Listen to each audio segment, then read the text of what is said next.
பூமியில் பிறப்பெடுக்கும் மனிதர்களில் சிலர் புகழினை தேடிச் செல்வர். சிலர் அந்த புகழினை தன்னை தேடி வரச் செய்திருக்கும். ஆனால் வெகு சிலர் மட்டுமே அந்த புகழிற்கு புகழ் சேர்வர். அத்தகைய ஒருவர் இவரது கூர்மையான பார்வை போதும் தீட்டி வைத்த கத்தியும் தோற்று போடும். மிடுக்கான நடை போதும் இவரை எதிர்த்து நிற்கும் தடைகள் அனைத்தும் விலகி ஓடும். இவர் கை அசைத்தால் திரையரங்கம் அதிரும்.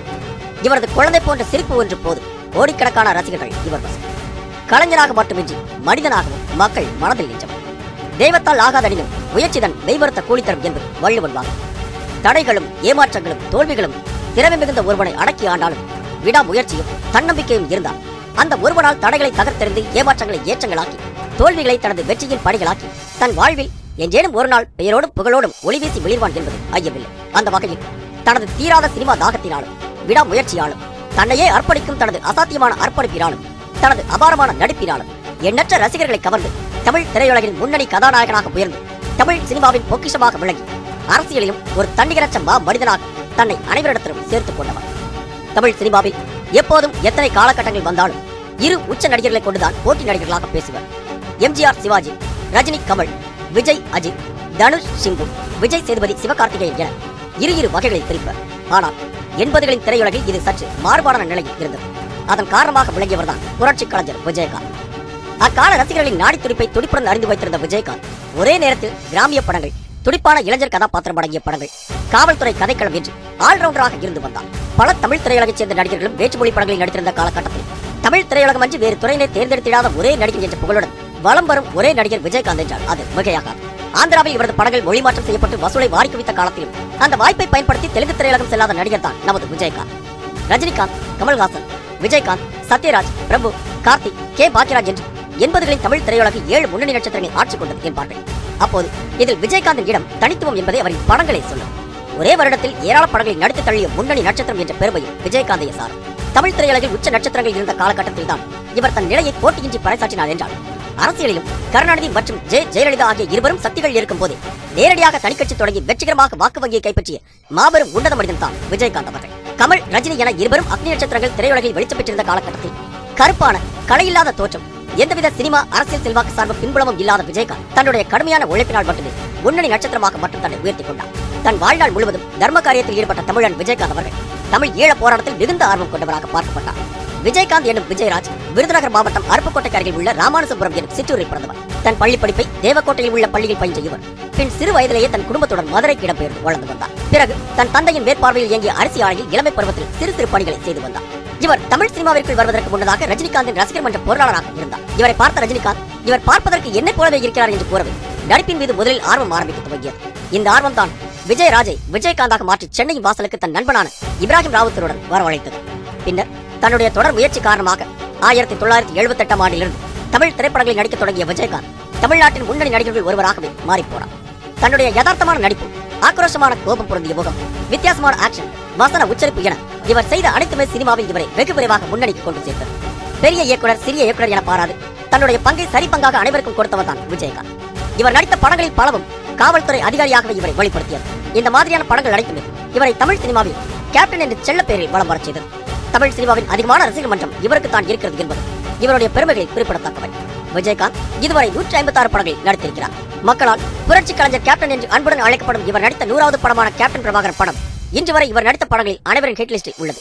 இனிக்கும் இளமை படத்தின் மூலம் தமிழ் சினிமாவிற்கு அறிமுகமான இவர் பின்னர் நடித்த தூராது இடிமுழக்கம், நீரோட்டம், அகல் விளக்கு என்ற படங்கள் நற்பெயரை வாங்கி கொடுக்கவே சட்டம் ஒரு இருட்டை படமும் இவரது நடிப்பின் வேறொரு பரிமாணத்தையும் கொடுத்தது.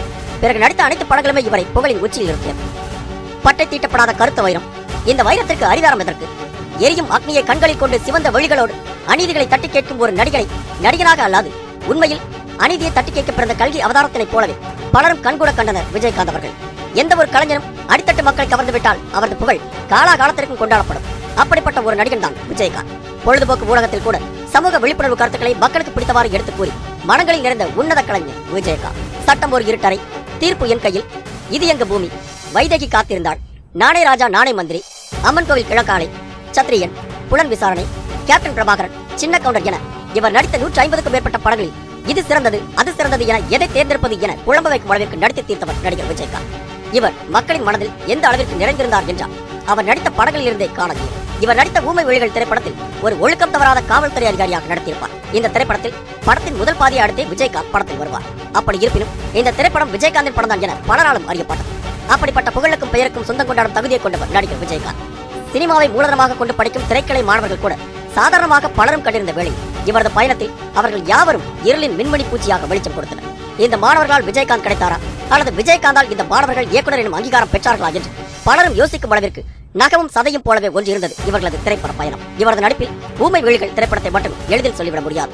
ஒரு நடிகன் காதல் நாயகனாக, அதிரடி நாயகனாக, கிராமத்து நாயகனாக என ஒவ்வொரு முகத்தை கொண்டிருந்த வேளையில் அத்தனை முகத்தையும் ஒருங்கே கொண்டவர் தான் நமது விஜயகாந்த். சின்ன கவுண்டர் திரைப்படத்தில் கிராமத்து மக்களை கவரும் இவருக்கு சேதுபதி IPS ஆக நகரத்து ரசிகர்களையும் ரசிக்க வைக்க தெரியும். அப்படி பலதரப்பட்ட கதைகளையும் தேர்ந்தெடுத்து புகழ் பெற்றவர் நடிகர் விஜயகாந்த். விஜயகாந்த் அவர்கள் நடித்த படங்களை எந்த அளவிற்கு மக்கள் ரசித்தனரோ அதே போல்தான் இவரது படத்தின் பாடல்களும். குறிப்பாக ராசாத்தி உண்ண காணாத நெஞ்சு என வரிகளை எடுத்தாலே போதும் செவிகள் இரண்டும் தென்றலில் மிதக்கும். அப்படிப்பட்ட பலதரப்பட்ட இனிமையான பல பாடல்களுக்கு சொந்தக்காரர் நடிகர் விஜயகாந்த். அத்தகைய காலகட்டத்தில் ஒரு சில விதிமுறைகளை மாற்றி ட்ரெண்ட் செட்டராக தன்னை நிலைநிறுத்தியவர் தான் நடிகர் விஜயகாந்த். அக்காலத்து பாடல்கள் 10 என்றார். அதில் நிச்சயம் பாதிக்கும் மேற்பட்ட இனிமையான பாடல்கள் இவரது படங்களில் பாடப்பட்ட பாடலாகத்தான் இருக்கும். அது மட்டுமா, தன்னுடைய அதிரடி சாகசம் நிறைந்த படங்களில் பாடல்களுக்கு அதிகம் வாய்ப்பு இல்லை எனினும் பின்னணி இசையினாலும் மிரட்டி எடுக்கும் இவரது படத்தின் இசை. இவர் நடந்து வருவதற்கு ஒரு இசைக்கோர்வை, பார்க்கும் பார்வைக்கு ஒரு இசைக்கோர்வை, சிரிப்பிற்கும் அழுகைக்கும் புரட்சிக்கும் என தனித்தனி இசைக்கோர்வை என இவரது படத்தில் விரளவை. இவரது படங்களில் இவர் எகிரி எகிரி அடிக்கும் சண்டை காட்சிகள் பல இளைஞர்களை விசிலடித்து கைத்தட்டி ரசிக்க வைத்தவை. பறந்து பறந்து காற்றுடன் காற்றாக ஒன்றி இவரிடம் சண்டை காட்சிகள் தற்போது வரையில் பிரசித்தம். இவர் அடிக்கும் அடி ஒவ்வொன்றும் இடி என பலார் ரகம். எதிரிகளுக்கு முன்பாக நின்று இவர் பேசும் வசனமாக இருக்கட்டும், வசனம் மீறிய இவருடைய ஆக்ஷன் ஆகட்டும், அதிரடி என்பதற்கு பெயர் பெற்றவர் நடிகர் விஜயகாந்த். ஏய் என அதட்டுவது துவங்கி தன் பாணி, தன் ஸ்டைல், தனது அழகிய கையசைவு தொடர்ந்து புள்ளி விவரம் முடிய அனைத்தும் ஹிட் என்று கரகோஷம் எழுப்ப வைத்தவர் நடிகர் விஜயகாந்த்.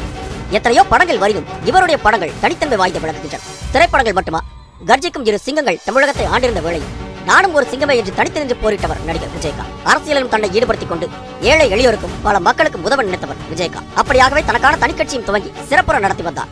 தனிப்பெரும்பான்மையுடன் வெற்றியும் கண்டார். பிற்காலங்கள் இவருக்கு வாகையை சூடாது மறைத்துக் கொள்ளவே அப்போது சற்றும் துவளாது வீர நடைபோட்டுக் கொண்டுதான் இருக்கிறார் நடிகரும் அரசியல் தலைவருமான விஜயகாந்த் அவர்கள். புகழின் உச்சாணியில் மகரம் சூட்டி அமர்ந்திருந்தாலும் ஒரு காலகட்டத்திற்கு பிறகு இவரை ஏளனம் செய்ய ஒரு கூட்டமும் இருந்தது. இவர்களது ஏளன பேச்சுக்கள் இவரது செவிகளில் விழுந்திருக்காது, என்ன ஆனாலும் கவலையடையாது, துவண்டு போகாது, அப்போது மகிழ்வுற இருங்கள் என்று கூறியவர் தான் விஜயகாந்த். திரையில் பலரை புரட்டி எடுத்த இவரை சமூக வலைதளங்களில் சிலர் புரட்டி எடுத்தனர். காட்சி பொருளாக இவர் மாறி இவரது புகழை யாராலும் அசைக்க முடியவில்லை என்பதுதான் மறுக்க முடியாத உண்மை.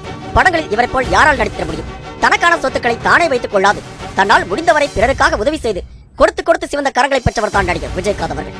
1000 கைகள் மறைத்தாலும் ஆதவன் மறைவதில்லை என்ற கூற்று இவரது திரை வாழ்வில் மறுக்க முடியாத ஒரு விஷயம். அரசியல், சினிமா, மக்கள் சேவை என தன்னை ஒரு தன்னிகரற்ற தலைவனாக, மக்களுடன் மக்களாக தனக்கான ஒரு தனி இடத்தை பிரகாசிக்கும் அந்த மதியினை போல இன்று தலைமுறையிடம் தனது பேச்சுக்களை பேச வைத்த ஒரே நடிகர் விஜயகாந்த்.